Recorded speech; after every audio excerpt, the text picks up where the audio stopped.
Bonsoir à toutes et à tous. Je suis extrêmement heureux d'être ici, dans ce magnifique amphithéâtre, et d'ouvrir la 4e, je crois, conférence du cycle Marc Bloch, qui est une nouveauté cette année à l'EHESS, avec une thématique qui a été choisie à l'issue de la conférence inaugurale Marc Bloch qui a été donnée par Svante Pääbo, prix Nobel de médecine, qui a évoqué les questions d'interdisciplinarité, et on a décidé à l'EHESS de lui répondre en donnant la parole à des collègues de l'EHESS pour réfléchir à l'interdisciplinarité, au dialogue entre disciplines et pour le coup, entre les sciences sociales et les sciences dites dures ou les sciences expérimentales. Donc il était évident qu'on allait passer par le Muséum d'histoire naturelle, avec lequel nous avons un laboratoire en commun. Et je vois beaucoup de membres du laboratoire, le centre Alexandre Koyré, qui sont là. Et j'en suis extrêmement heureux aussi de savoir que des choses vont se faire à l'avenir de manière plus rapprochée entre nos deux établissements. Donc tout cela me réjouit énormément. Et ce qui me réjouit surtout, c'est de céder la parole à Silvia Sebastiani, que vous connaissez, qui est directrice d'études à l'EHESS, spécialiste des Lumières. Nous sommes extrêmement heureux qu'elle ait accepté de prendre la parole avec un titre qui est sans doute le meilleur du cycle, je pense. L'orang-outan des Lumières à la recherche du chaînon manquant, qui intrigue beaucoup de monde. Donc merci à elle, merci à vous, et une excellente conférence Marc Bloch. Bon, j'espère que vous resterez heureuse à la fin de la conférence aussi. Donc, merci Romain pour ton introduction. Merci aussi pour m'avoir proposé de participer, de présenter une partie de mes recherches sur les controverses des Lumières autour de l'orang-outan. En effet, dans ces cadres, dans ces dialogues au long cours entre les sciences sociales et les autres sciences, je n'ose pas dire dur à propos de la médecine. Et merci à vous toutes et tous pour être ici, dans ce lieu magnifique, absolument et un peu impressionnant. Dans sa conférence Marc Bloch du 9 novembre dernier, qui a eu lieu dans un autre musée, dans le musée de l'homme au Trocadéro, le prix Nobel de médecine Svante Pääbo, l'un des pionniers de la paléogénétique humaine, est revenu de manière réflexive sur la découverte révolutionnaire de l'équipe du Max Planck Institute de Leipzig, qui a réussi à séquencer le génome du Néandertal. Il a montré que les humains, les sapiens et les néandertals, ont un ancêtre commun et ont procréé ensemble, ce qui met en crise, de facto, la définition de la notion d'espèce fondée sur la possibilité de se reproduire. Il y a 10 fois plus longtemps, 7-8 millions d'années, ils ont aussi partagé un ancêtre commun avec les chimpanzés. Comme vous voyez, j'emprunte ici quelques diapositives du PowerPoint que Svante Pääbo nous a montré lors de la conférence. L'orang-outan, quant à lui, a un ancêtre beaucoup plus éloigné. Une partie de la méthode que Pääbo nous a décrite repose sur une double comparaison entre les Néandertals et les sapiens d'une part, entre les Néandertals et les chimpanzés d'autre part. C'est à travers ces doubles comparaisons que des éléments importants de la spécificité de l'homme moderne, je cite les prix Nobel, émergent. Sont ainsi soulevées des questions cruciales, telles que celle-ci. Les Néandertaliens parlaient-ils? Outre le fait d'avoir découvert, d'avoir écouté Svante Pääbo, d'avoir lu son livre traduit en français sous le titre Néandertal à la recherche des génomes perdus et vu la pièce théâtrale mise en scène par David Geselson, je suis totalement ignorante de ces domaines. Mes compétences se limitent au XVIIIe siècle, le siècle des Lumières, et c'est de cela que je vais vous parler, ne vous inquiétez pas. Mais si je commence par ces points, c'est parce que la méthode comparative, basée aujourd'hui sur des biobanques énormes, m'est apparue comme centrale. Pour un historien du XVIIIe siècle, c'est un aspect intéressant, car il résonne d'une manière de faire des savants de mon époque. Ce que l'on appelle la science de l'homme, c'est un mot utilisé dans les Lumières, ce qu'on appelle la science de l'homme des Lumières trouve en effet son principal outil d'analyse dans la comparaison qui se fonde sur un type inédit d'interrogation et qui réduit l'apparente infinie variété des caractères à nombre limité.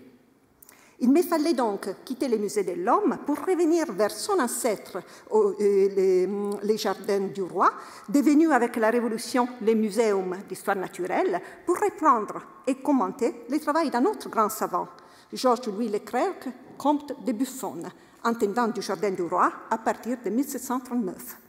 Le rôle historique majeur de ces lieux de savoir où nous nous retrouvons aujourd'hui, ce soir, tiennent à la place que Buffon a faite à la comparaison, voire à sa nécessité épistémologique dans l'immense Histoire naturelle, publiée en 36 volumes entre 1749 et 1788, et partiellement rédigée à quelques mètres de l'endroit où nous nous trouvons.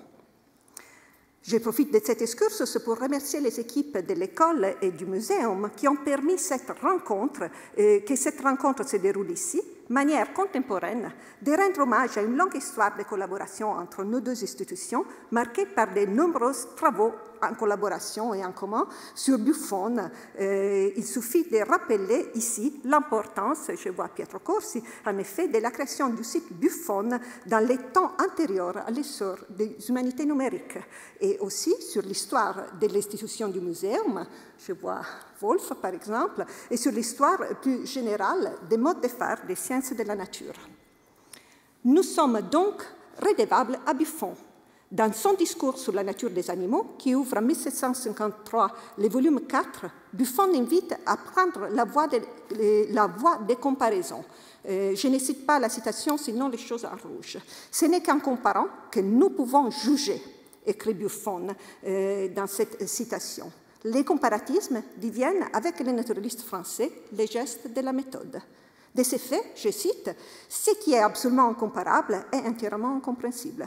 C'est par la comparaison du physique et du comportement que la science de l'homme devient possible. » Même si Buffon marque la discontinuité radicale entre l'humanité et l'animalité, une discontinuité fondée sur la capacité humaine de réflexion, de communication, de perfectionnement et d'invention, il affirme néanmoins que, je cite, « il faut examiner la nature des animaux, comparer leurs organisations, étudier l'économie animale en général pour nous conduire à la science importante dont l'homme même est l'objet. » Les savoirs du naturaliste se basent ici sur d'autres domaines de savoir, attentifs à saisir dans un même regard l'animal et l'humain, l'anatomie comparée, l'histoire, la géographie.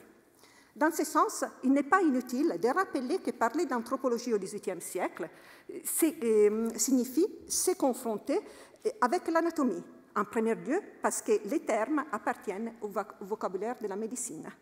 L'anthropologie est en effet définie dans les dictionnaires du XVIIIe siècle comme, je cite, la doctrine de l'anatomie, la doctrine de la forme et de la structure du corps humain. Je cite des dictionnaires de Samuel Johnson de la langue anglaise. Et sa signification est encore liée à l'anthropomorphisme. En sens inverse, l'anatomie, qui, je cite Diderot, a pour objet aussi, on l'aime mieux pour sujet le corps humain, est l'art que plusieurs appellent anthropologie. Rappeler ces liens de presque équivalence entre les deux termes est important pour aborder la question des frontières entre l'humain et l'animal. Les tournantes anthropologiques des Lumières tiennent en deux opérations majeures.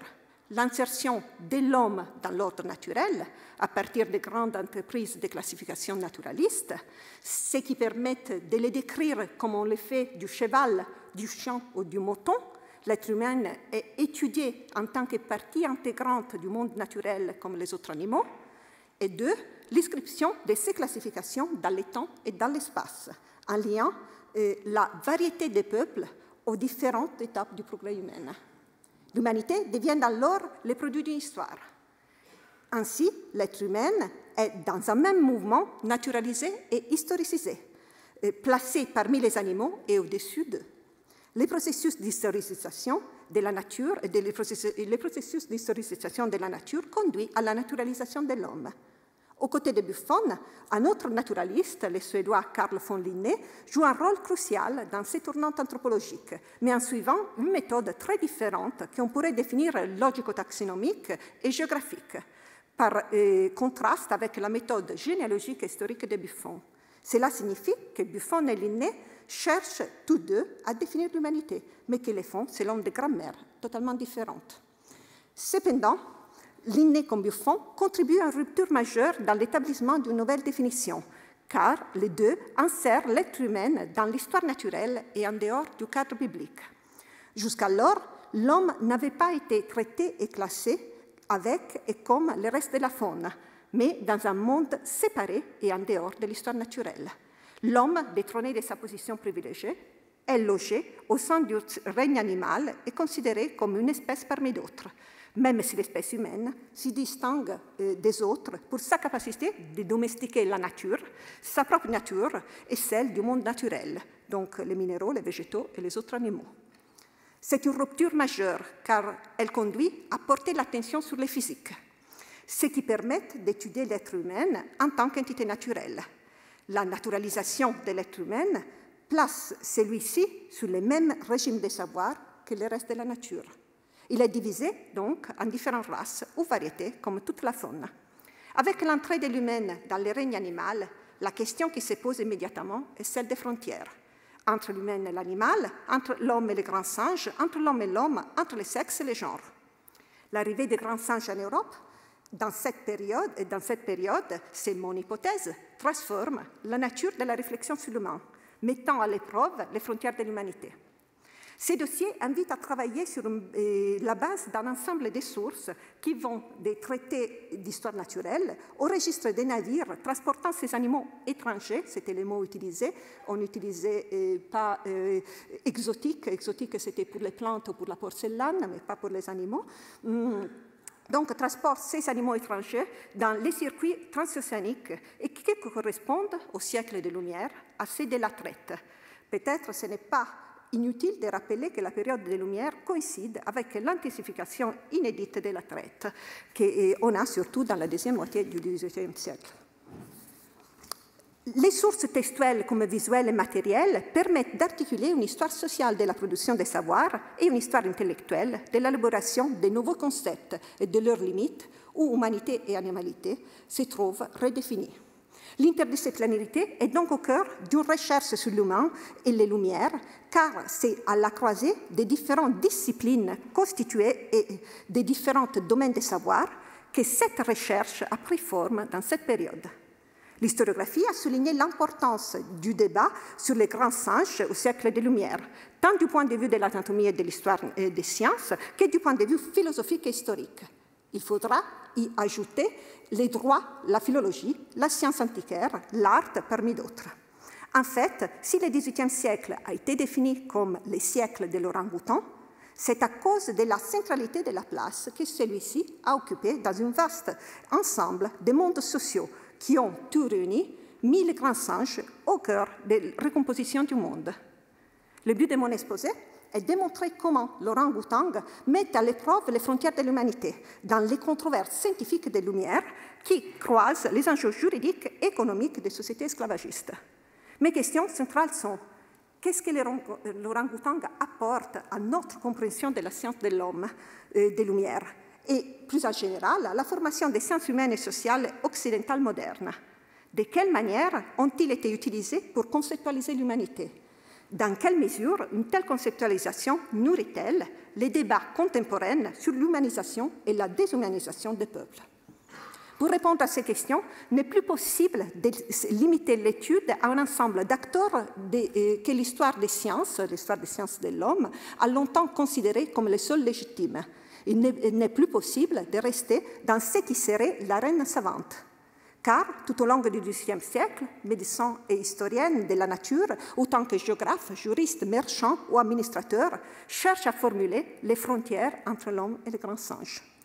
Dans cet exposé, j'aborderai rapidement les premières 150 ans de l'introduction, dissection et exposition publique des grands singes en Europe, entre les années 1630, lorsque les premiers spécimens sont arrivés aux Pays-Bas, et les années 1770, lorsque le débat britannique sur l'abolition de la traite reformule la division entre l'humain et l'animal.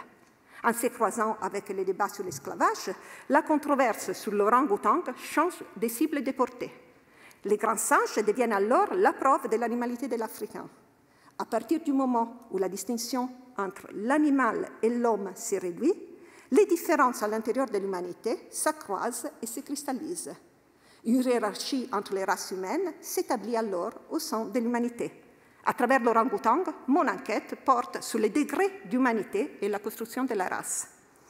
Je vais me concentrer sur 3 moments distincts en mettant particulièrement l'accent sur le moment central. L'anatomie comparée constitue les points de départ de mon étude, comme vous aurez compris, et je me concentrerai donc d'abord sur la première dissection d'un orang-outang publiée à Londres à la fin du XVIIe siècle. Le deuxième moment concerne la dimension publique de l'anatomie et son lien avec les spectacles et la marchandisation de l'orang-outang. Il s'agira alors d'analyser l'arrivée sensationnelle à Londres en 1738 de Madame Chimpansé, ramenée d'Angola par un marchand d'esclaves, exposée dans les lieux de sociabilité par excellence au XVIIIe siècle, la coffee house. Je terminerai en évoquant les moments des années 1770, lorsque les débats britanniques sur l'abolitionnisme reformulent la division entre l'humain et l'animal.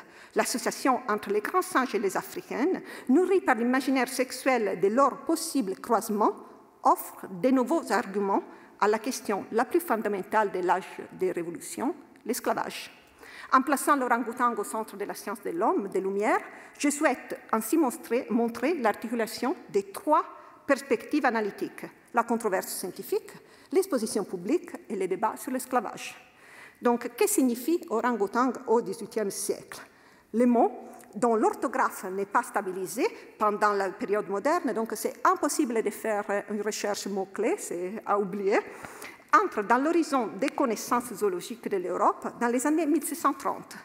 Venu de Malaisie, il est la traduction des « hommes des bois, hommes des forêts ». Orang signifie homme et autan signifie bois-forêt. C'est donc la traduction exacte du latin homo sylvestris. Jusqu'à la fin du XVIIIe siècle, le terme est employé comme un nom générique pour désigner tous les singes connus alors. Autant l'orang-outang asiatique de Bornéo, ce qui est pour nous les vrais orang-outang, les orang-outang rouges, que les chimpanzés africaines. Quant aux gorilles, il faut attendre le milieu du XIXe siècle pour les voir en Europe.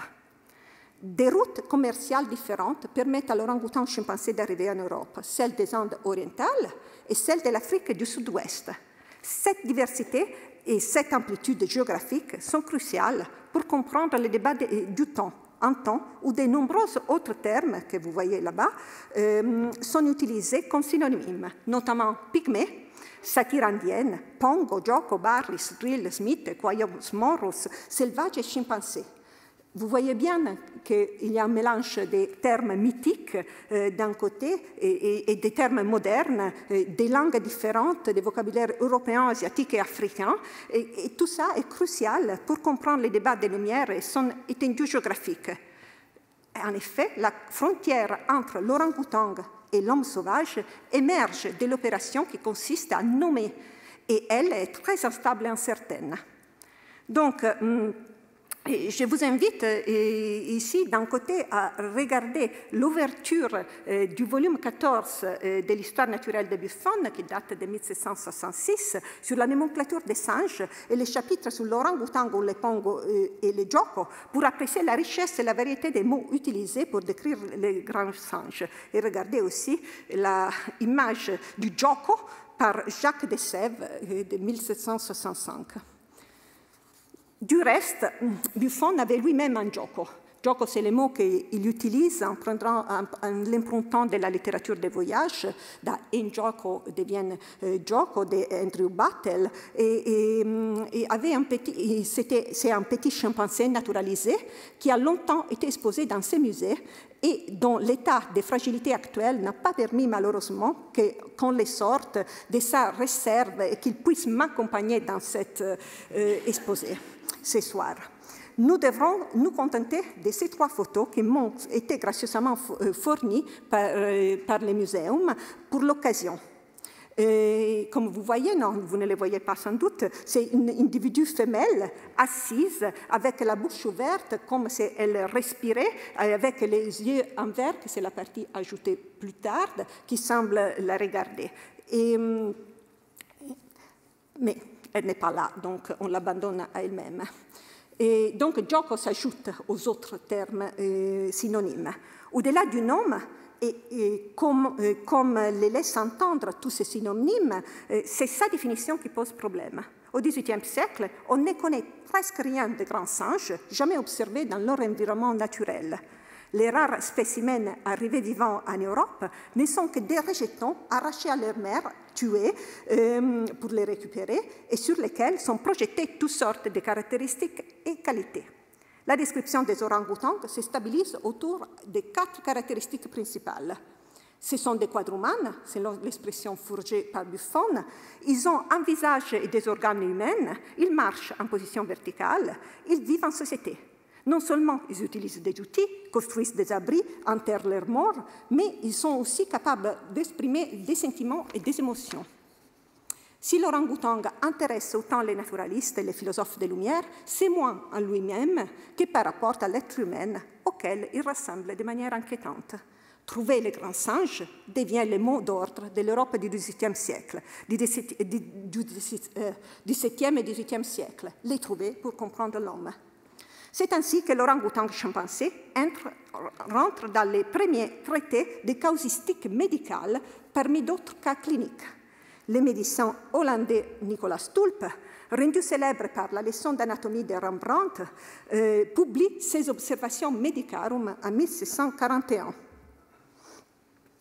Il présente 163 cas cliniques après l'épilepsie, les cancers du sein, la gangrène. Il discute les cas limites de l'orang-outan. Tulp conçoit probablement son dernier chapitre comme un moyen pour réaffirmer les frontières entre l'homme et l'animal. Mais l'entrée du grand singe dans un traité de médecine produit l'effet inverse. Elle consolide l'idée de sa proximité avec l'humanité. La force de l'ouvrage réside dans l'autorité dont Tulp se prévaut. Il a pu observer l'un des premiers singes, grands singes vivantes ayant atteint l'Europe, les premières dont on a la trace. Une femelle, peut-être un chimpanzé, et là il y a une longue question sur sa possible géographie d'origine, lieu d'origine, amenée aux Pays-Bas en 1630 et installée à La Haye dans la ménagerie du prince d'Orange Frédéric Hendrik.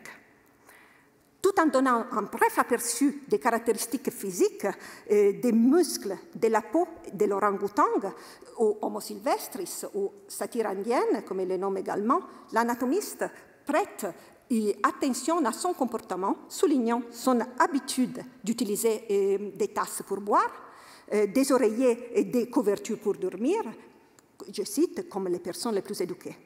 Tulp accompagne ces observations empiriques de longs extraits des sources anciennes sur les singes et les satyres. Il répète depuis Pline que les mâles de l'espèce avaient des désirs sexuels ardents et sans vergogne pour les femmes, et ce qui devient un lieu commun. Les expériences anatomiques et la philologie vont ainsi de pair. Un portrait, que c'est celui-ci, gravé sur une pleine page et ainsi que sur la couverture du traité, complète la description, représentant l'orang-outan femelle dans une attitude modeste et couvrant son sexe. Et ça devient une image iconique. Et la représentation des femelles orang-outans, chimpanzés, grands singes, qui couvrent leur sexe, c'est quelque chose d'assez typique par rapport à ce qu'on décrit dans les tests comme les mâles assez agressifs et attirés par les femmes. Dans la couverture, l'orang-outan est placé en bas d'une structure néoclassique sous un homme et une femme, et tous les deux sont des cas médicaux traités à l'intérieur du traité des observations médicales. Il est aussi au-dessus des humains, mais dans une position centrale, ce qui autorise aussi à penser que le chapitre sur l'orang-outan est un chapitre sur un cas médical lui-même. Cette image est d'autant plus importante qu'elle va devenir une icône de l'orang-outan qui fixe par une source visuelle son comportement à la fois humain et féminin. Copiée, réimprimée et adaptée dans la littérature des voyages ainsi que dans des traités scientifiques tout au long du XVIIIe siècle, même au-delà, elle va jouer un rôle aussi important que les textes savants pour représenter la représentation du grand singe. Et l'un des grands avantages d'être à l'école des hautes études, c'est le fait de faire séminaire avec d'autres collègues. Donc, je ne dirai pas un mot sans parler, surtout avec Anne Lafont et avec les historiennes de l'art qui sont toujours très importantes. C'est la première fois dans ma vie que je travaille sur des images. Mais pour l'orang-outan, c'est impossible de faire sans images. Alors, vous pouvez voir ici comment elle est représentée dans Antoine-François Prévost, dans l'Histoire générale des voyages. Comme vous voyez, c'est encore plus féminisé. Elle a des cheveux plus longs que dans l'original. Vous pouvez voir aussi comment elle est représentée. C'est exactement la même image donc copiée dans la littérature de New General Collection of Voyages and Travels de Thomas Ashley. Et à côté, vous voyez déjà la première image de Madame Chimpansé dont on parlera. En effet, les images ont été un support fondamental pour la circulation des idées, de l'idée de la proximité entre l'homme et l'orang-outan. En même temps, elles jouent un rôle crucial dans le processus de fabrication et de communication des savoirs et contribuent à décentrer les lieux de savoir des lieux scientifiques aux espaces publics. En 1698, la dissection anatomique d'un orang-outan ou d'un pygmée, en fait un bébé chimpansé, relance les débats européens. La dissection est réalisée à Londres par Edward Tyson, membre de la Royal Society et du Royal College of Physicians. Je ne peux pas entrer ici dans les détails de cette expérience importante considérée par l'historiographie comme une contribution majeure à l'anatomie comparée et qui a dicté l'agenda du débat sur l'orang-outan jusqu'au moins la fin des années 1770. Et c'est la source principale de Buffon. Cela nécessiterait une conférence à part. Je vais simplement attirer votre attention sur les titres significatifs de la dissection de Tyson, que Tyson publie en 1699. Donc, les titres indiquent une double structure et prospective dans laquelle il s'inscrit entre l'anatomie moderne et la philologie ancienne. Vous pouvez voir, je l'ai mis en vert, Anatomy and Philology, Philological Essay. L'orang-outan est la traduction littérale du latin homo sylvestre, donc son synonyme, et j'ai mis en rouge tous les synonymes qu'il utilise. Est considéré comme un synonyme du pygmée, la figure mythologique des anciens. Et les points centraux de Tyson, c'est démontrer que les anciens se sont trompés par le bipédalisme du pygmée. Ils ont pris les pygmées pour des humaines, et en effet, ils sont des singes. Il est tellement convaincant que pendant tout le XVIIIe siècle, on pense que les pygmées n'existent pas, mais qu'ils sont des singes. Son corps est comparé d'un côté à celui d'un monkey et un ape, qui sont considérés comme équivalentes à l'exception d'avoir ou pas avoir en queue, caudate ou acaudate, et de l'autre, celui d'un homme. Dans sa minutieuse comparaison entre le corps du singe et celui de l'homme, Tyson aboutit à la conclusion que l'orang-outan pygmée a plus de ressemblances physiques, internes et externes, avec l'être humain qu'avec les singes. Il compte 48 points en commun contre 34 éléments de divergence. À l'appui de sa démonstration, les planches qui accompagnent les textes contribuent à renforcer la dimension anthropomorphe du chimpansé et orang-outan. Alors, réalisé par William Cowper, lui aussi anatomiste et membre de la Royal Society, ces images jouent un rôle déterminant dans la visualisation et la fixation des caractères de l'orang-outan. L'orang-outan incarne les liens intermédiaires entre un singe et un homme. Il est une sorte d'animal entre les deux. Il est décrit comme bipède. Nature did design it as biped, mais un bipède instable, car il est soutenu par un bâton d'un côté et une corde de l'autre côté, et quand il est représenté de face ou derrière. Comme vous pouvez voir, il est quadrumane, comme l'indiquera Buffon. Donc c'est pourquoi il est instable. Donc on pourrait aussi réfléchir, comme des collègues comme Andreas Mayer a fait, par exemple, sur la marche comme caractéristique de l'espèce humaine. Les supports disparaissent des seins, de son squelette et de sa musculature, qui deviennent ainsi plus semblables encore à ceux de l'être humain. Vous pouvez voir peut-être qu'il y a des petits nombres dans tous les parties. Ils m'ont expliqué que je suis là pour voir et je ne dois pas me retourner, mais c'est compliqué. Des petits nombres dans toutes les parties de tous les os et tous les muscles qui correspondent à les parties de l'être humain. Donc, c'est construit dans ces sens.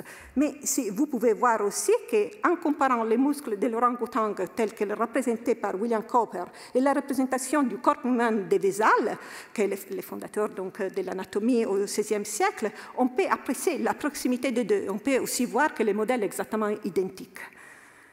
L'orang-outan relie ainsi, et vous avez la citation, « the lowest rank of men and the highest kind of animals ».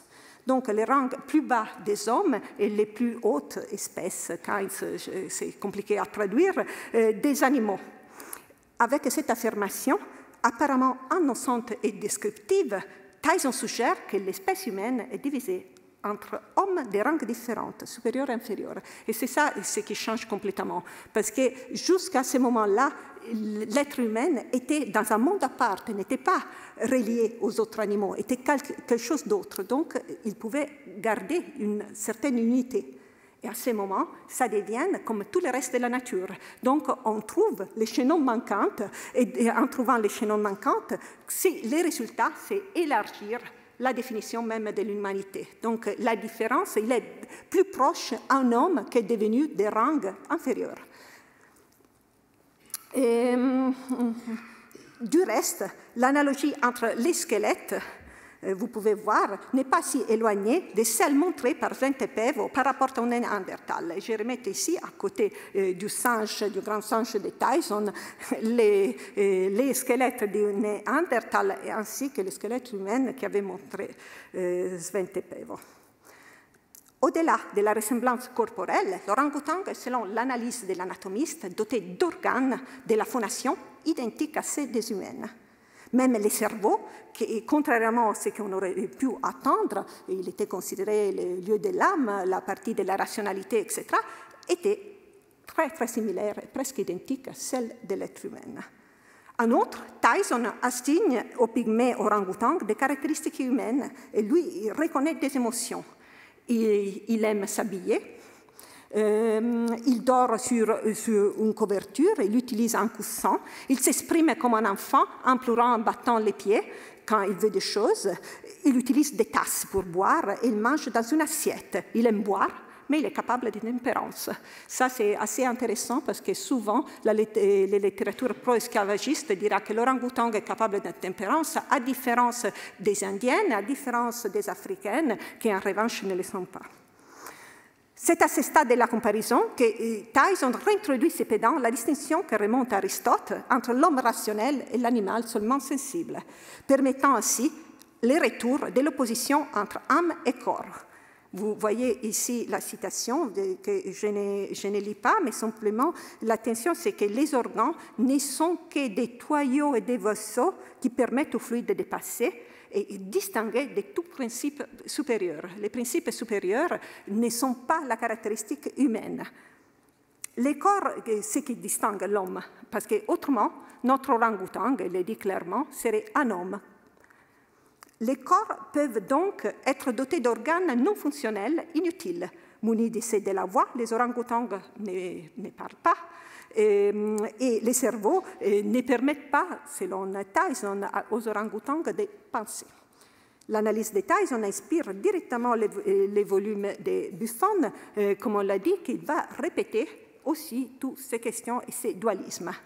Mais ce qui m'intéresse particulièrement ici de souligner est la dimension publique qui est associée à la circulation de l'orang-outan et son lien avec le commerce d'esclaves, car sa présence en Europe ne se limite pas au théâtre d'anatomie comme on est ici aujourd'hui. Donc,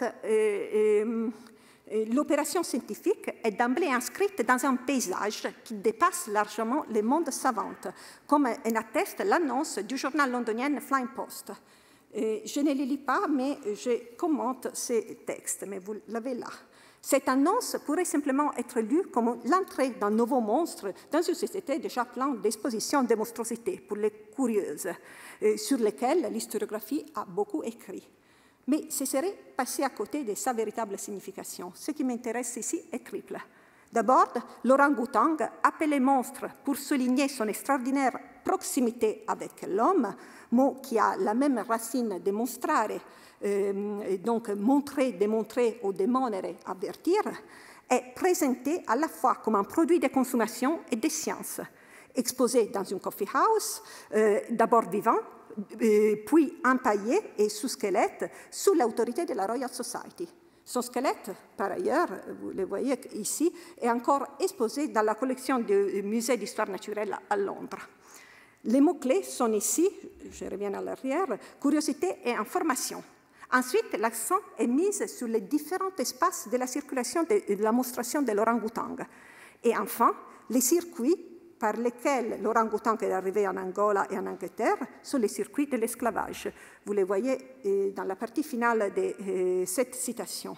Et cela est un aspect qui, à ma connaissance, a été passé sous silence par les historiennes. Il est venu d'Angola en Afrique et a été vendu aux capitaines au milieu d'un groupe d'esclaves.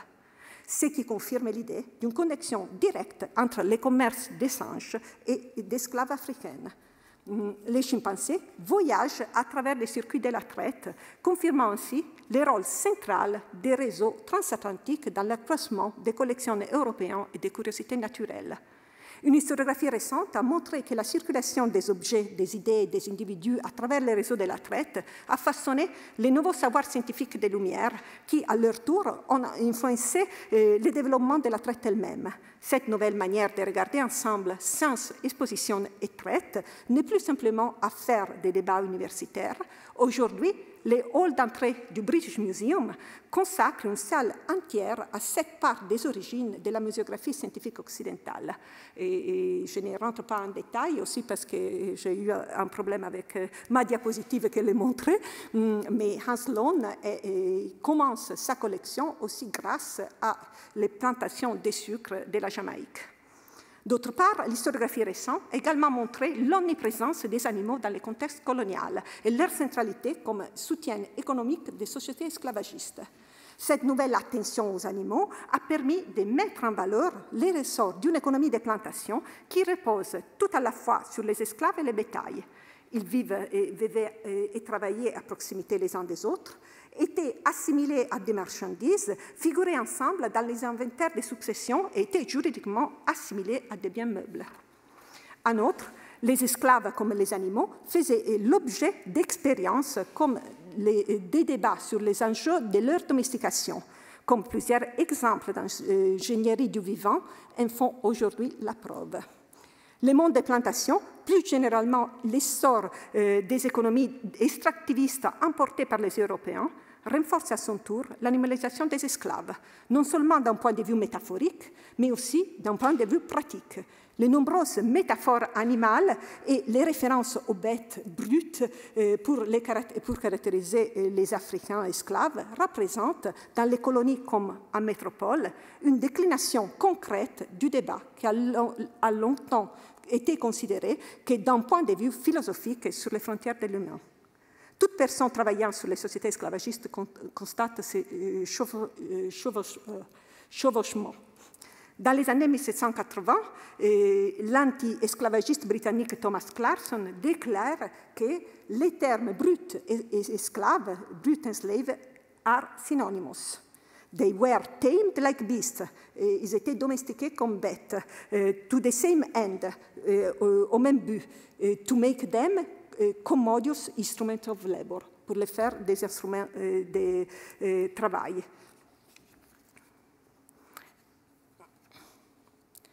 Donc, loin des plantations, la dimension publique de la curiosité pour les grands singes se poursuit. Les succès exceptionnels de Madame Chimpansé, venue d'Angola et débarquée à Londres en 1738, buvant du thé et s'habillant à la mode française, c'est écrit dans tous les parts la mode de Paris, et c'est pourquoi il s'appelle Madame, est l'illustration la plus aboutie de la mise en scène de l'humanité de l'orang-outang. Son cas illustre de manière exemplaire la relation complexe entre la culture savante et la marchandisation du grand singe dans la nouvelle société du spectacle londonienne, où la dimension publique des divertissements et curiosités est un moteur décisif du développement de la science elle-même. Madame Chimpansé incarne par les journaux l'expression de toutes les questions et réponses qui sont formulées autour des frontières de l'humanité. Les journaux de Londres restituent l'événement en détail. Les informations sur son exposition après de Randall Coffee House, qui à l'époque se présente comme un lieu de rencontre pour voir les animaux exotiques ou étrangers, pour un prix modique, sont répandus à travers la publicité, les news et les commentaires des visitateurs. Pour un shilling, tous les Londoniennes pouvaient bénéficier de ce nouveau spectacle jamais vu auparavant. Ainsi, à travers ces différents médias, on peut suivre les processus d'humanisation du singe qui deviennent aussi rapidement un processus de féminisation.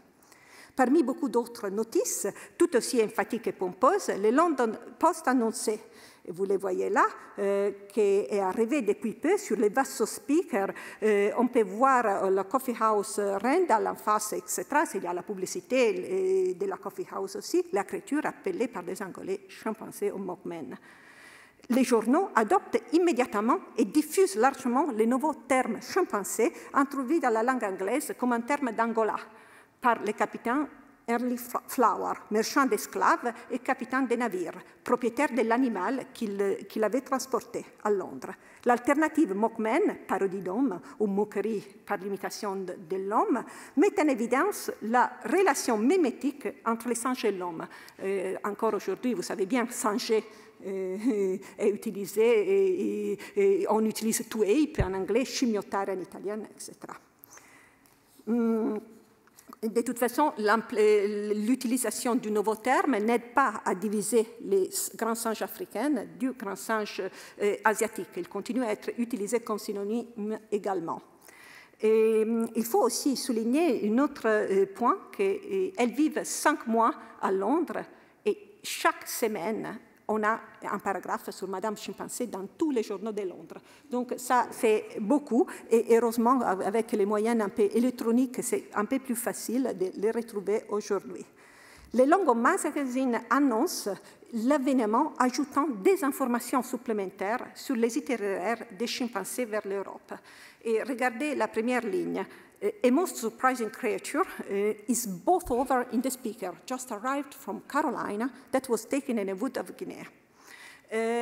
Cette phrase, j'ai mis, je ne sais pas combien de temps à la comprendre, parce que déjà la géographie de l'Afrique, je vois qu'il y a des africanistes autour, c'est assez vague au XVIIIe siècle, mais là je disais, mais la Carolina en Afrique, je ne comprenais pas, parce que je ne comprenais pas que ce qu'ils disent, c'est que les chimpansés est pris en Angola et fait toute la traite. Le commerce triangulaire va en Carolina avant d'arriver à Londres. Après, quand on comprend ces clés, tout devient facile et on comprend beaucoup plus de choses qui sont dites sans les dire, parce qu'évidemment, c'était une évidence.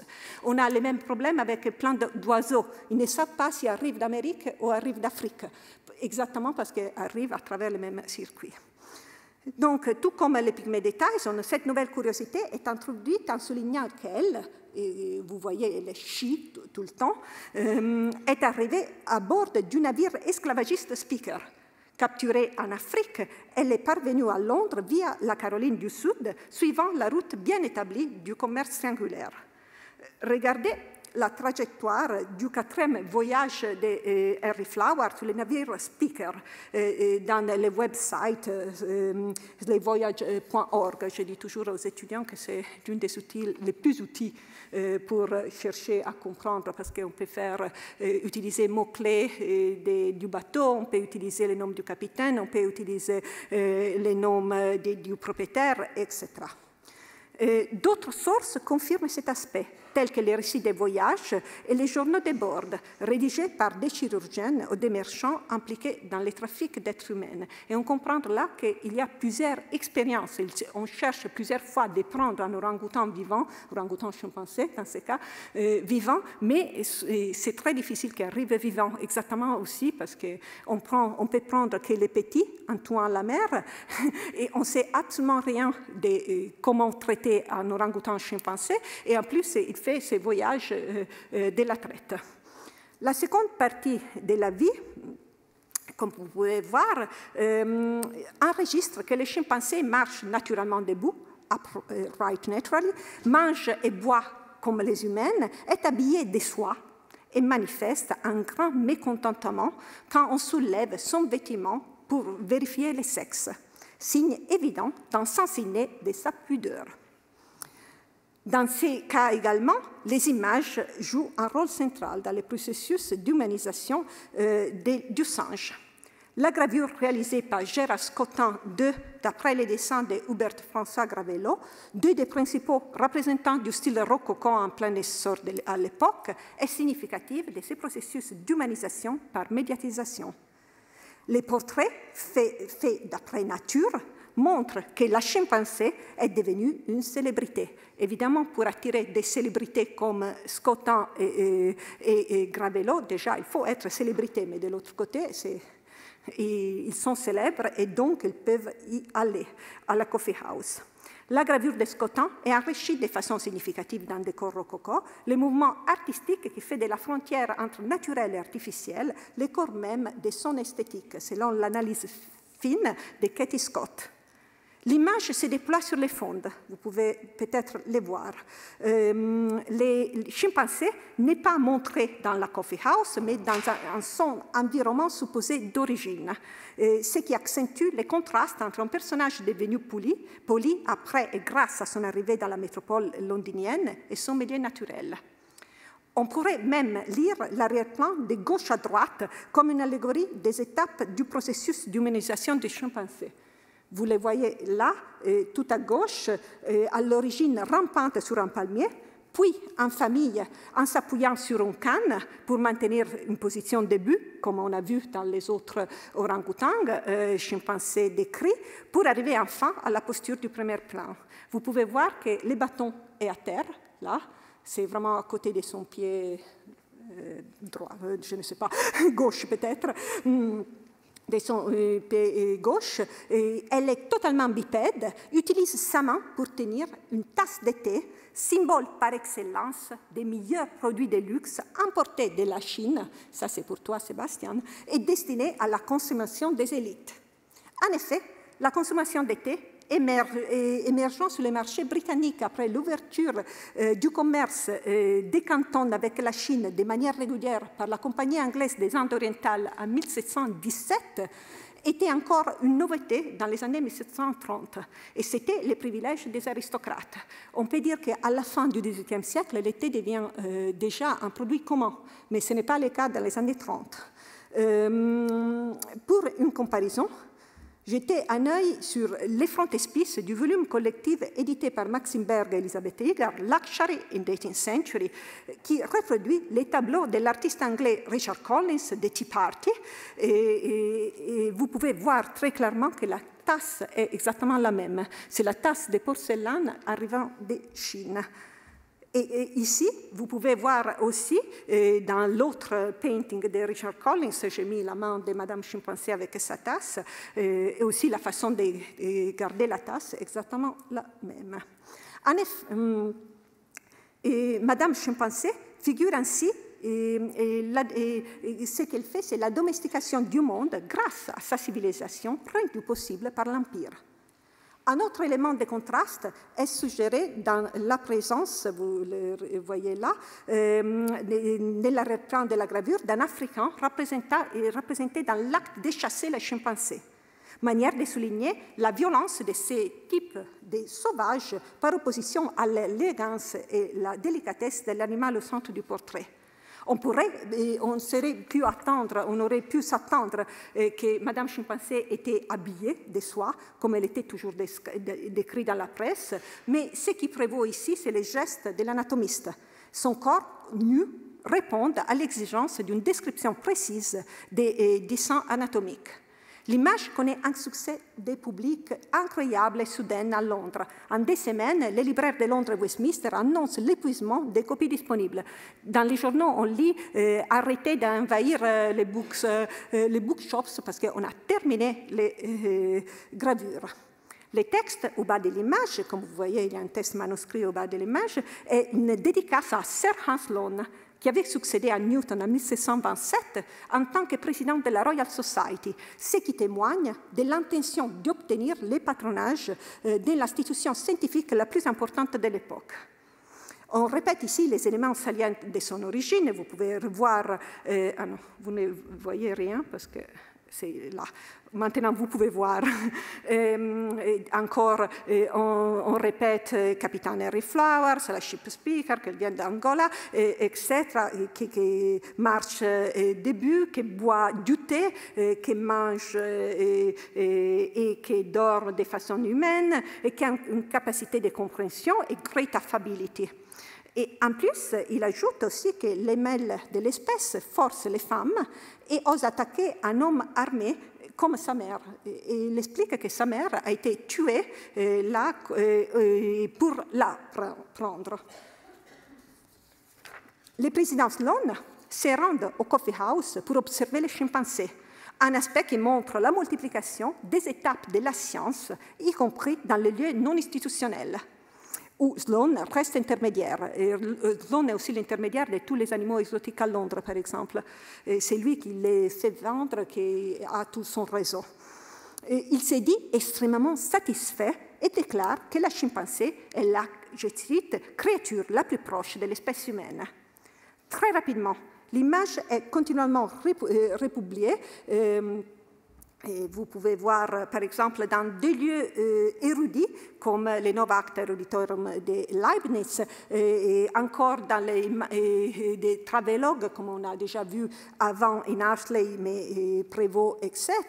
Et il arrive aussi dans la classification des anthropomorphes de l'étudiante de Linné, Oppius, Amenitas Academicae. Là, il n'a pas la tasse de thé, mais montre son scène au moment donc, que Linné avait changé la nomenclature en mammifère, donc a un rôle assez didactique, on peut dire. Dans son account, dans son A Description of Some Curious and Unknown Creatures, qui est une histoire naturelle pour enfants, Thomas Bormann reprend et décrit Madame Chimpansé dans des termes assez intéressants parce que vous pouvez voir ici que la chimpansé was very pretty company at the tea table, behaved with modesty and good manners, and gave great satisfaction to the ladies who were pleased to honor her with their visit. Donc, il donne grande satisfaction, très bonne manière, etc. It would fetch its little chair et sit it naturally, like a human creature. Et vous voyez qu'elle passe de she à it tout le temps. Et ça, c'est construit de cette façon, donc entre humaine et non humaine, entre les deux, dans les between.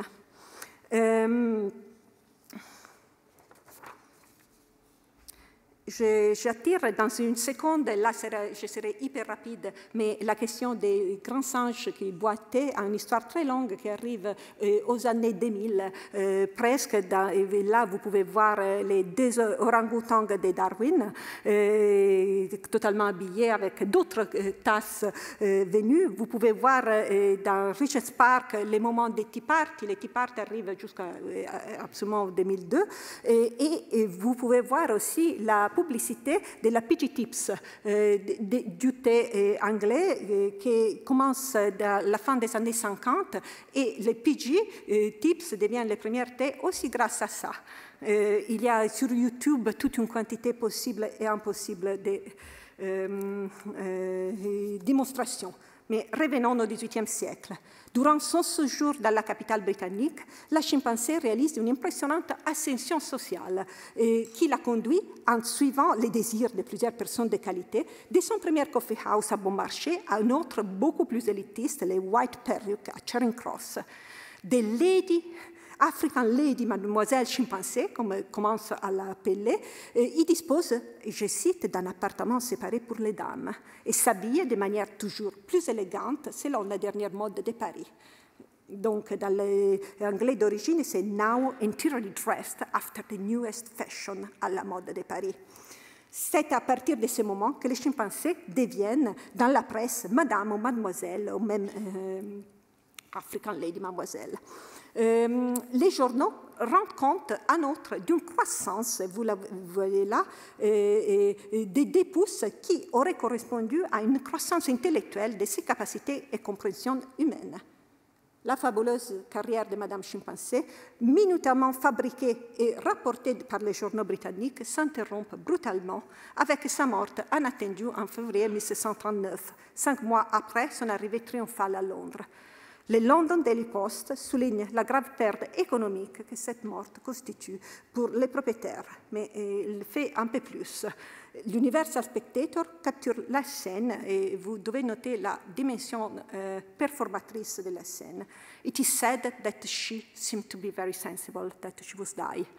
That she should die, and to the surprise of those present, behaved in a great measure like a Negro in like circumstances.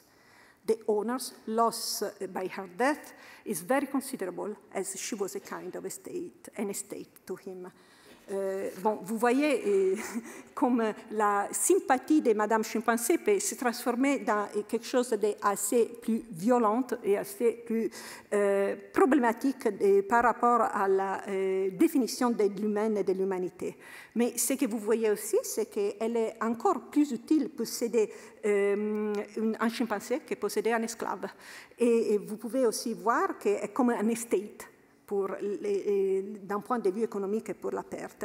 Et la question économique de l'importance de combien les propriétaires de cet esclave gagnent avec l'orang-outan chimpansé est soulignée tout le temps. Il est ironique de noter que les journaux rapportent également la mort de Harry Flower, de son propriétaire, quelques mois plus tard, avec une phrase laconique rappelant qu'il était le propriétaire de la grande célébrité. On Monday he died after a few days of illness, Mr. Flower, who had the property of the famous chimpanzee, lately shown to the curious. Full stop.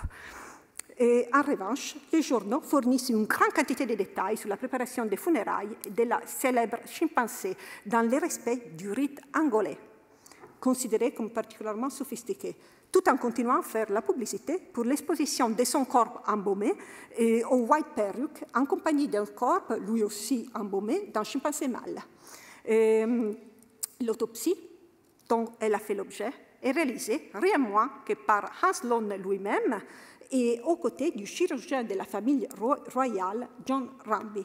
Un autre témoignage de l'importance sociale et économique acquise par la chimpansée.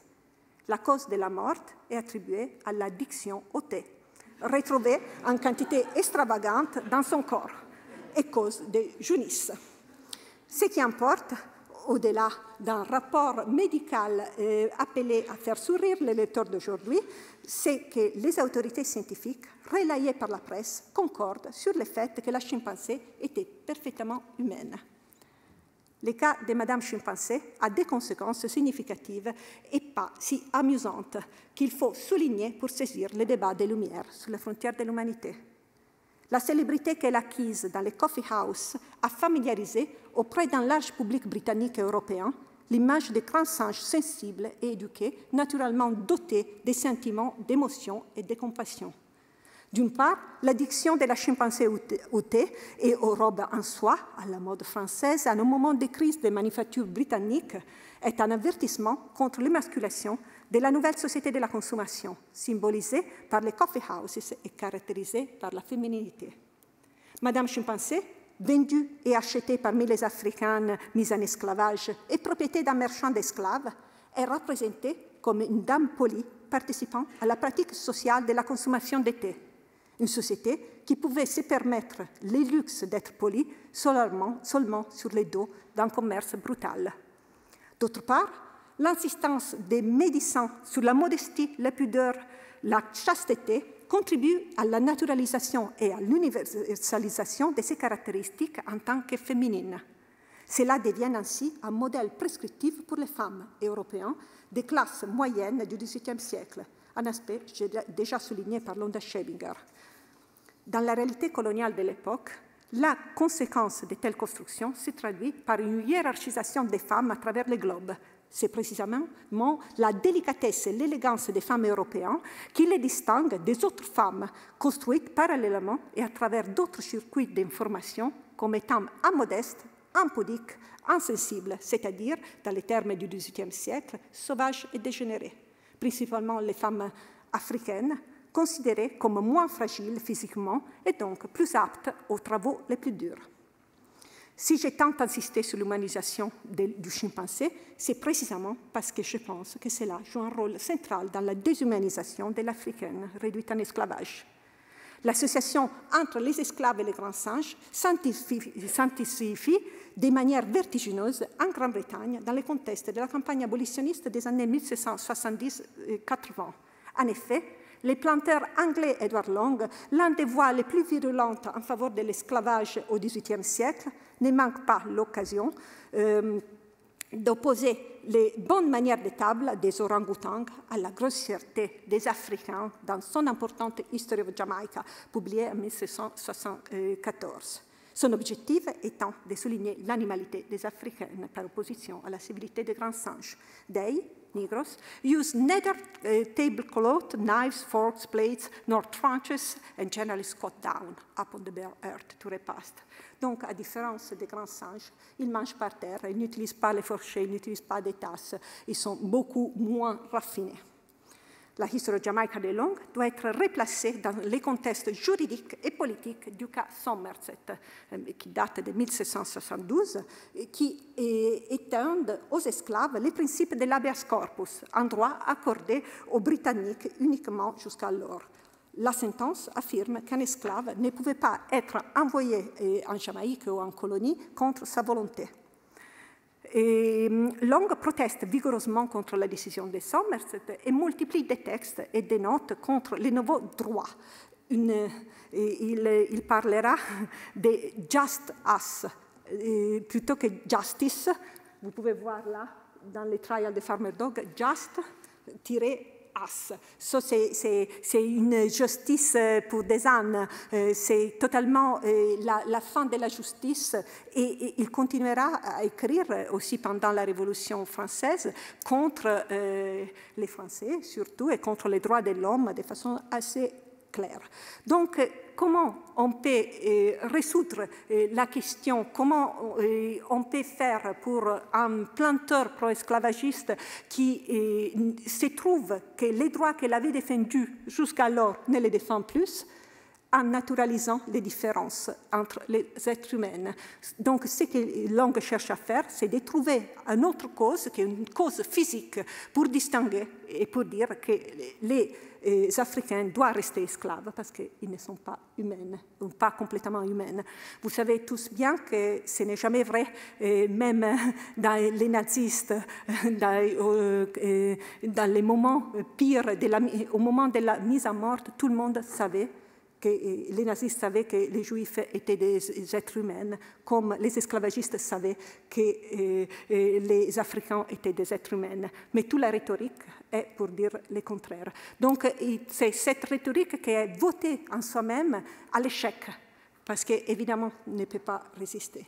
Mais deux choses encore, dans la History of Jamaica, il arrive à dire ces phrases. J'ai vu Caroline Béraud dans la salle, on pensait que je l'avais mal traduit en français. Autant la phrase était absurde. Ludicrous as the opinion may seem, I do not think that an orangutan husband would be any disgrace to an Hottentot female.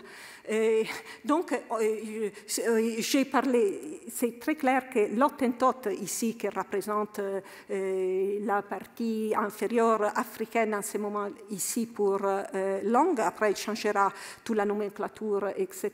Mais l'Hottentot est réduit au rôle des femelles, autant que l'orang-outang est élevé au rôle social des maris. Donc, vous voyez, tout la construction est faite de cette façon. J'arrive à la fin. Je vous montre aussi les frontispices des Orang-Outang Kareov et Negrogirl, qui c'est un frontispice d'une traduction anglaise de la fin du XVIIIe siècle de Linné. De Linné et d'autres. Donc, c'est un texte scientifique. Vous pouvez voir, vous voyez là les mêmes motifs de Madame Chimpanzé. C'est les mêmes, mais rapprochés, mais avec un orang-outang qui est Ravi Negrogirl. Il faut dire que Buffon et Linné, tous les deux, considèrent que les croisements entre êtres humains et singes sont, il y a tout le temps, et ça c'est une chose absolument prouvée. Donc ça c'est les frontispices pour terminer. Et final, deux choses, ici vous pouvez voir, c'est l'une des images que je prends de Jennifer Morgan, Laboring Women, avec l'idée du labour, avec les doubles significations que vous avez aussi en français sur faire des enfants et travailler, les doubles mots travail, où il y a cette mythe que les femmes africaines ont des seins beaucoup plus longs que les autres femmes, donc elles peuvent les balader au-delà de leurs épaules pour continuer à travailler pendant qu'ils mais surtout, et ça c'est ma dernière citation, la logique esclavagiste des langues, pour la logique, il y a cette mythe de l'accouchement sans douleur. Et l'accouchement sans douleur, c'est-à-dire donc même là, en 15 minutes, ils peuvent faire des enfants, ils recommencer à travailler, donc leur capacité productive et reproductive des femmes africaines est absolument soulignée. Mais qu'est-ce que signifie pour langue? Cela signifie qu'elles sont en dehors de la malédiction universelle, donc elles ne sont pas humaines. Donc vous voyez que their women are delivered with little or no labor. Therefore, no more occasion for midwives than the female orangutan or any other wild animal. Et à la fin, they seem exempted from the curse inflicted upon Eve and her daughter. I will greatly multiply thy sorrow, in sorrow shalt thou bring for children. Selon la Genèse 3.16, selon la King James Version. Donc, comme l'illustre la History of Jamaica de Long, de la manière la plus virulente, l'association entre les Africains et les grands singes et sa forte dimension sexuelle, depuis les années 1770, était devenue un lieu commun dans le débat plus fondamental de l'ère de révolution, l'esclavage. À ce débat était associé celui sur la race. C'est ce que j'essayais de montrer tout au long de cette enquête sur les frontières de l'humain. L'enquête n'est pas achevée comme en témoigne un fait que le débat est toujours vif. Svante Pääbo y contribue par un retour sur les temps très longs, encore plus long que celui qui occupe les acteurs multiples des Lumières. Ces outils scientifiques nous convainquent de l'importance des sciences pour retrouver les génomes perdus. Au siècle des Lumières, l'outillage conceptuel des savantes orientait les travaux vers la recherche des génomes manquants. La science n'est jamais pure, elle n'est pas séparée de son contexte d'élaboration et de formation. Merci.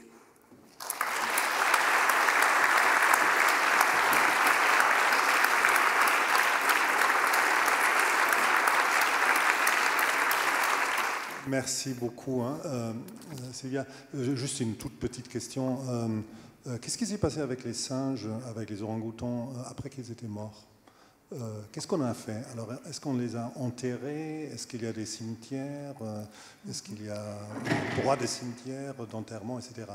Dans les orang-outans chimpanzés dont j'ai connaissance, ils sont embaumés. Ils continuent à être exposés dans les coffee house.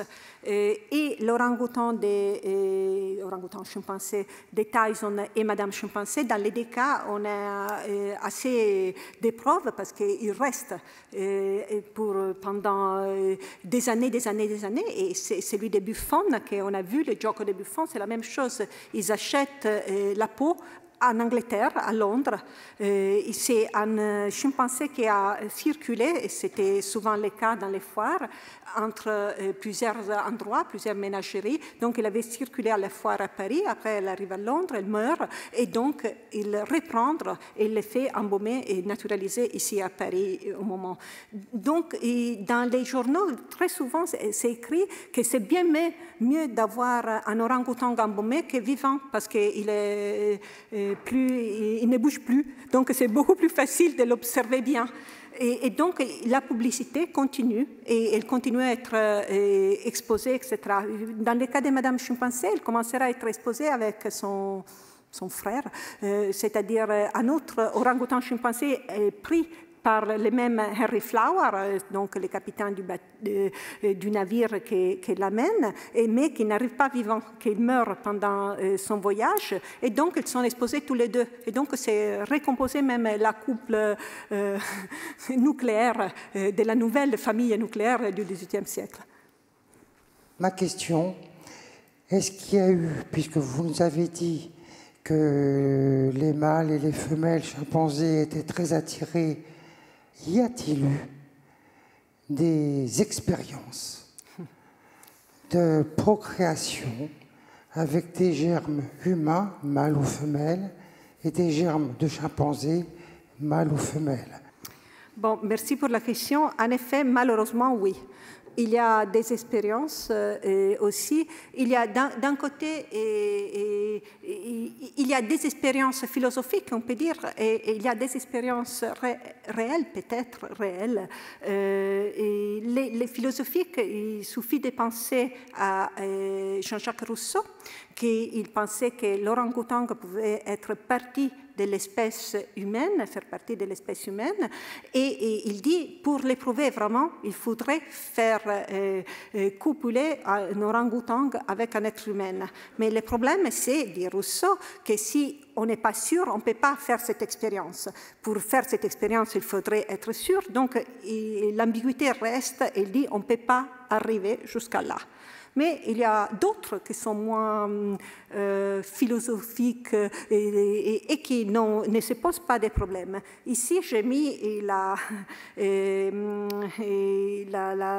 traduction de Zimmermann, pardon, parce que c'est en traduction anglaise, je n'avais pas prévu de l'exposer, donc, dans lequel il parle d'une expérience faite à Londres entre une prostituée et un orang-outan mâle. L'expérience ne marche pas. Et alors, il commence à dire, l'explication de la raison pour laquelle elle ne marche pas, c'est, en premier lieu, que les prostituées sont stériles, parce que trop de sexe fait devenir stérile. C'était assez répandu, cette idée. Et plusieurs d'autres, il y a une correspondance entre Zimmermann et d'autres, comme Pallas, d'autres Allemands, qui commencent à penser qu'il faudrait essayer l'expérience en colonie plutôt qu'en métropole, parce que le climat pourrait aider, etc. Donc, moi, je suis assez convaincue qu'il y avait des expériences assez clairement essayées dans l'économie dans ce sens. Mais je n'ai jamais trouvé une preuve au-delà de ces textes qui circulent et de cette possibilité. Edward Long aussi en parle de cette même expérience, donc c'est probable qu'à Londres, dans les années 70, il y a une expérience de ce type. Mais sans doute, il considère que le problème, c'est comprendre s'ils sont de la même espèce, c'est-à-dire si leurs fils sont féconds.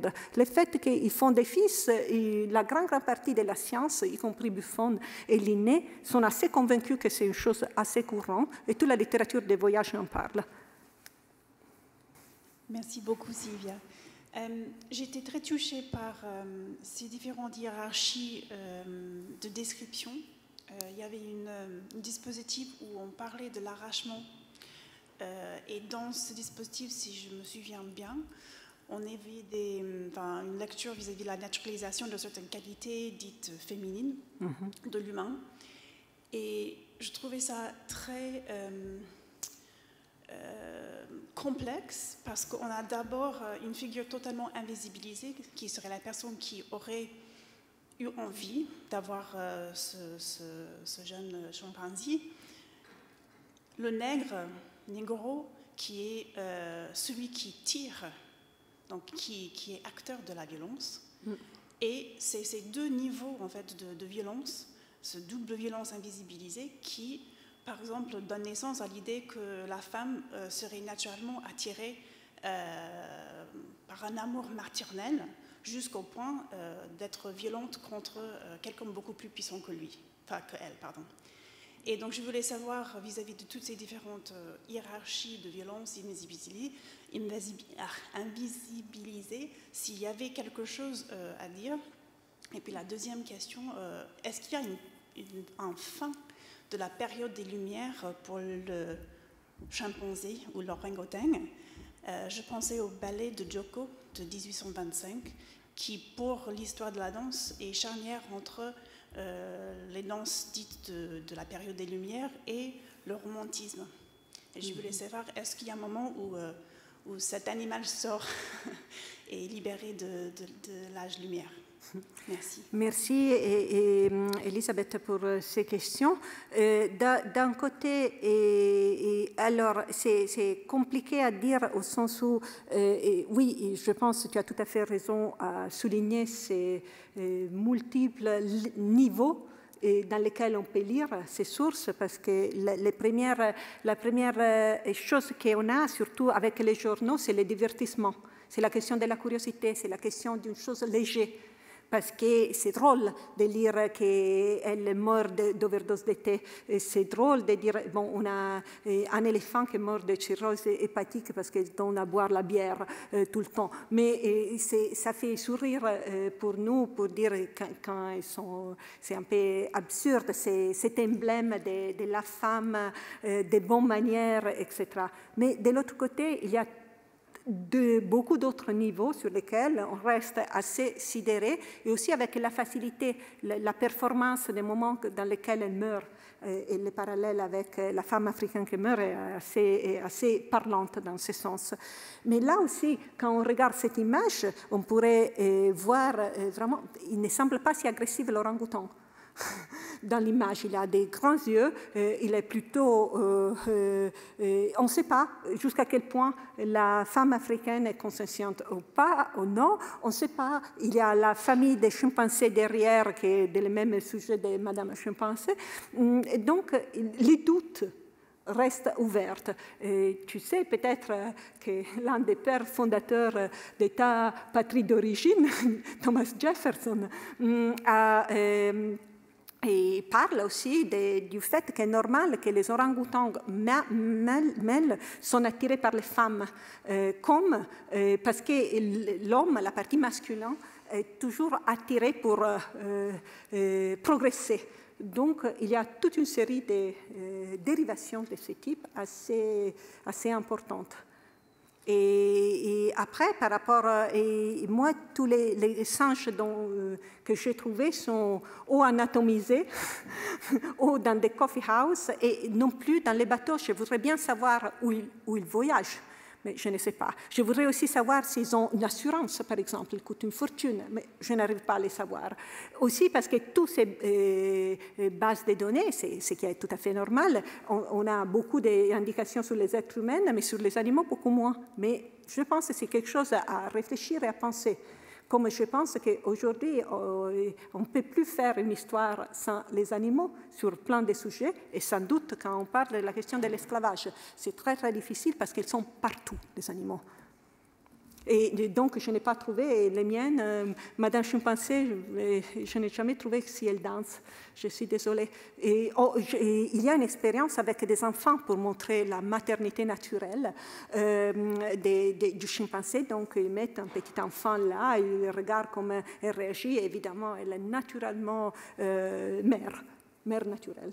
Mais même si elle est très petite, parce qu'elle a 20 ans, bon, elle n'a pas 2 ans, 21 mois.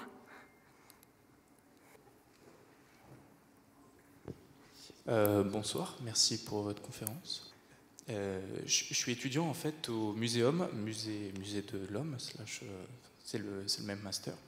Et nous, en fait, dans nos parcours en archéologie, paléoanthropologie, on en parle en fait beaucoup du 19e siècle. Des quêtes de Dubois à Java pour trouver le fameux pithécanthrope suite au paradigme darwinien et puis aux hypothèses de Ernst Haeckel. Et en fait, ce soir, j'ai appris que cette problématique-là, elle émerge plutôt au XVIIIe, avec l'hominisation des chimpanzés, des orang-outans, et certainement avec l'anatomie comparée.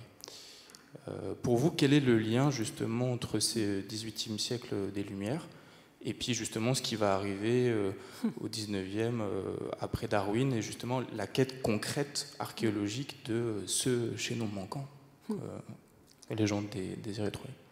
Merci pour la question, que c'est très intéressant. Je vais être déceptive du départ, c'est-à-dire je voudrais bien vous répondre, mais mes compétences sont vraiment assez limitées au XVIIIe siècle.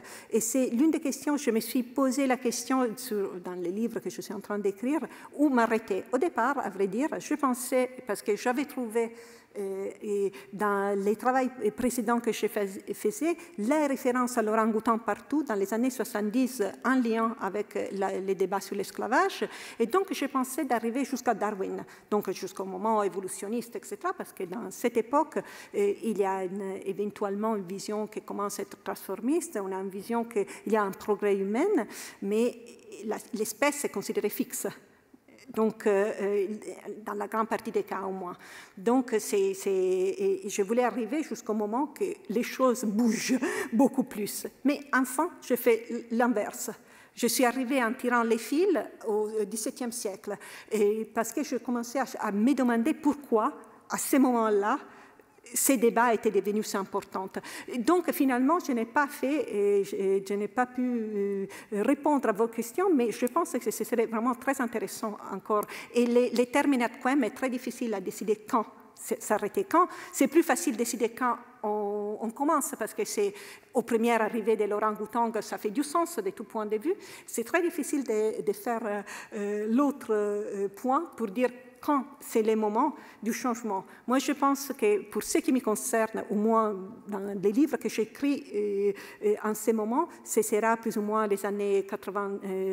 C'est le moment de la discussion sur l'abolition de la traite, de l'esclavage dans le monde britannique. En plus, je suis spécialiste du monde britannique, même si je cherche à utiliser tout ce que je peux, et il y a des connexions telles que c'est impossible, comme je cherchais à montrer. Et l'orang-outan, on pourrait dire, c'est vraiment il y a une histoire globale, c'est celle de l'orang-outan. On a l'Asie, l'Afrique, on a toute l'Europe, on a toutes les circulations de l'animal partout, et en plus, elle ne parle pas, donc on n'a pas de problème de langue. Benedetta. Merci Sylvia, c'était vraiment passionnante.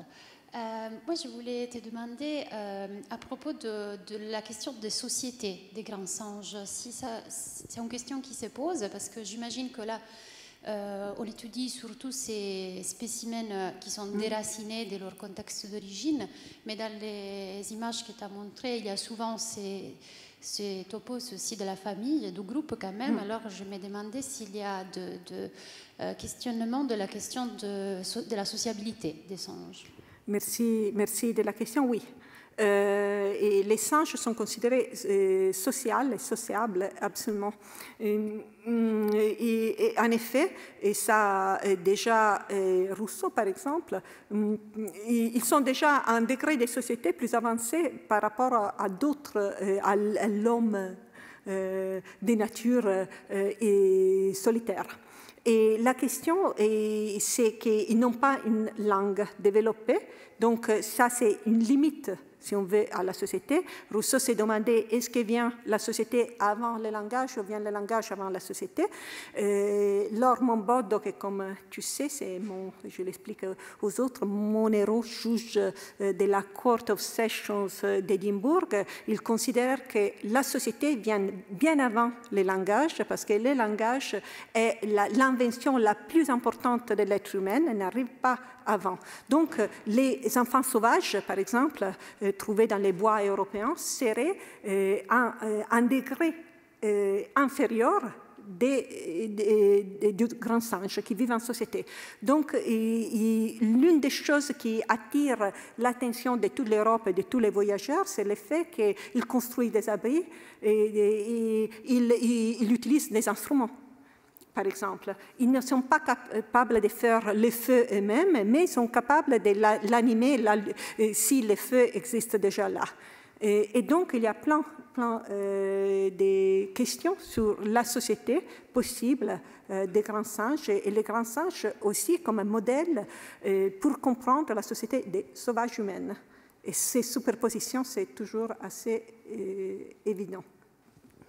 Par rapport à la question précédente, j'avais suggéré aussi de lire les animaux dénaturés pour réfléchir sur quels sont vraiment l'héritage des Lumières dans ces débats. Parce que je pense qu'il y a toute une question que je pense vraiment que Vercors, au moment que dans la Deuxième Guerre, après les écrits, c'est les animaux dénaturés, exactement dans le moment de la question sur la race, moment UNESCO, et c'est vraiment une réflexion sur la définition de l'humaine, sur une définition qui n'est jamais stabilisée. Et je pense que s'il y a un héritage des Lumières, je pense que ça fait partie de l'héritage des Lumières. Voltaire ouvrait son traité de métaphysique avec doute sur l'homme. Je pense que beaucoup plus que des définitions spécifiques, les Lumières ne sont pas un mouvement unifié et les positions sont toujours divergentes. C'est vraiment un débat et c'est vraiment les doutes épistémologiques sur l'être humain qui finalement c'est la partie plus importante. Il y a une idée de faire la science de l'homme, il y a une idée que les lois des sociétés répondent sont comme les lois physiques. Mais de l'autre côté, il y a tellement une multiplication des points de vue et des visions que la partie des doutes sur l'homme, je pense que c'est la partie qui est plus importante, et donc de la manque de définition humaine. Et Vercors reprend toute une série de topoi, qui sont tous les topoi des Lumières déjà. Merci beaucoup Sylvia, c'était absolument fascinant. Tu as beaucoup abordé les questions économiques, tu fais par petites touches. Mais quand moi je connais un petit peu la littérature aux États-Unis sur l'esclavage, et le mot qui vient avec c'est capitalisme tout de suite. Est-ce que c'est quelque chose qui t'intéresse, puisque tu as parlé de la propriété, de la valeur, enfin à plusieurs reprises très rapidement. Voilà, je voudrais juste un peu te pousser, comme on dit en anglais, sur cette question du capitalisme. Voilà. Est-ce que ça fait partie aussi de l'histoire que tu nous racontes? Et sans doute, dans les chapitres sur Édouard Long, je vais aborder aussi la question du capitalisme. J'ai l'honneur, la possibilité de travailler avec Catherine Hall, qui vient d'écrire un livre magnifique, je pense, qui s'appelle Lucky Valley. Lucky Valley est la propriété d'Édouard Long en Jamaïque, donc elle joue avec ces Lucky for Whom Valley, et les sous-titres portent sur le racial capitalisme. Et c'est une très grande question, c'est pour ça que je ne l'ai pas abordée, parce que j'aurais besoin, moi aussi, première chose, de réfléchir bien à ces questions, parce que c'est miné de tout point de vue d'un côté, et de l'autre côté, c'est une question qui en soi-même aurait besoin d'une heure et demie, pas que d'une heure, pour répondre. Mais la question en Édouard Long, c'est qu'on voit absolument très bien, il explique pourquoi l'esclavage c'est si utile. Il n'est pas utile seulement pour les planteurs blancs, etc. Il est utile pour toutes les parties de la société. Et on peut avoir des citations dans lesquelles il explique que les plus éloignés paysans de la Grande-Bretagne ont un avantage pour comment ça retourne et comment l'esclavage et le capitalisme vont ensemble. Après, là, on connaît très bien toute la discussion historiographique énorme qui existe sur ces questions. J'ai l'impression que c'est un peu trop compliqué de répondre dans une minute, mais ça m'intéresserait aussi de discuter avec toi sur ces points et de voir comment je discute beaucoup avec Cécile Vidal sur ces questions, qu'elle est assez critique, par exemple, sur la vision du racial capitalisme. Je pense que ça peut être justifié, au moins jusqu'à un certain point. Et là aussi, je pense que selon les sources qu'on regarde, c'est plus ou moins légitime de le justifier. Quand on a un planteur qui devient la source principale pour toutes les histoires de la Jamaïque et qui est si clairement c'est global, c'est vraiment si clairement qui considère que toute l'économie, c'est vraiment une économie capitaliste qui tourne et que c'est grâce à cela que la Jamaïque a commencé à progresser quand les Anglais l'ont conquise des Espagnols, était vraiment une colonie mineure, elle devient... C'est difficile de dire qu'il n'y a aucun effet dans cette histoire. Donc, c'est une question vraiment ouverte dont l'historiographie aujourd'hui encore continue à discuter de façon très massive et très tranchée. Et toi, tu en penses quoi? Merci beaucoup Sylvia pour cette présentation extraordinaire.